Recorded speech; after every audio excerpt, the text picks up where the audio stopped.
Nashukuru sana kwa pole zenu, pia pole kwetu sote, kwa sababu naamini kila mmoja wetu ameguswa kwa namna yake. Mimi ninamfahamu Sebo kwa kipindi kirefu kidogo, akiwa kama mwanafamilia wa familia yangu, mimi na mama Majizo, kuanzia kazini, nyumbani. Kama wengi ambavyo mnavyojua, mkiachilia mbali tuna kazi, Sebo alikuwa ni mwanafamilia katika familia yetu, na alikuwa ni msimamizi wa ndoa yetu.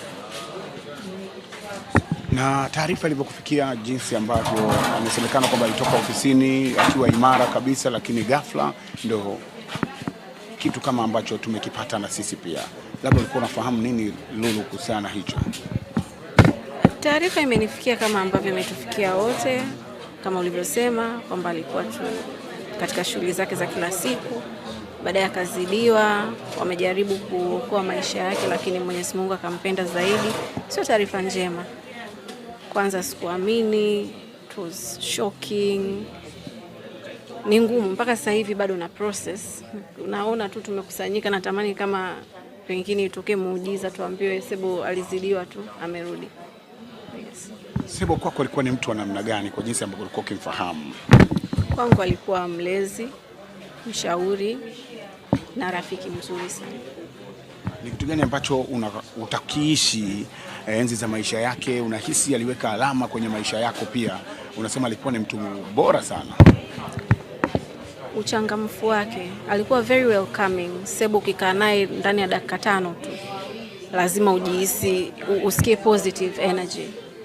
Na alikuwa ni mtu mkweli sana. Kwenye cheusi atakwambia hiki ni cheusi, kwenye cheupe hichi atakwambia ni cheupe. Na alikuwa mtu mwenye furaha karibu muda wote. Hata mkiangalia picha nyingi zilizopostiwa leo, Sebo alikuwa ni anatabasamu tu, anacheka tu. Mara yako ya mwisho kabla ya kifo chake kuzungumza naye au kukutana naye, unakumbuka nini ambacho alikizungumza? Labda mlizungumza na ni kitu gani ambacho labda mlipanga kufanya kwenye kazi au kwenye maisha ya kawaida, kwa kuwa pia alikuwa ni mmoja kati ya washenga?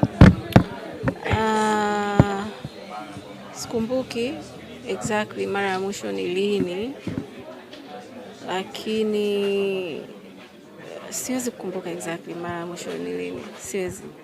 Lakini mara nyingi sana, kila kwenye kumbukumbu ya ndoa yetu lazima huwa aidha anipigie au anitumie message happy anniversary, kwa sababu na kuendelea kunitia moyo. Kama umeweza kumaliza mwaka wa kwanza, leo uko mwaka wa pili wa ndoa, wa tatu, yani ilikuwa kila ikifika hivyo. Na ameifanya ndoa yako kuwa imara kiasi gani, kwa kuwa yeye ni mmoja kati ya watu ambao wamewaunganisha kwa